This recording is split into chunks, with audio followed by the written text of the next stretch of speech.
Христианские притчи. Наследие святых отцов. Притча о спасательнице морских звезд.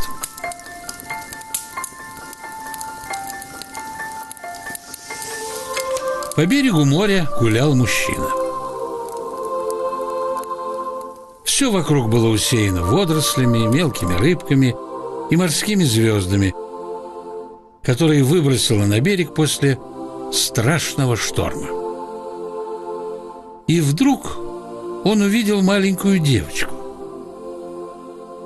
Она наклонялась до земли, брала что-то, а потом бросала в море.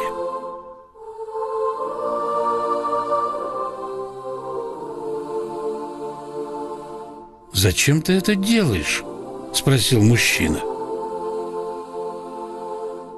«Ты же не сможешь помочь им всем. Их слишком много». «Может быть», – ответила девочка, бросая как можно дальше в море еще одну морскую звезду.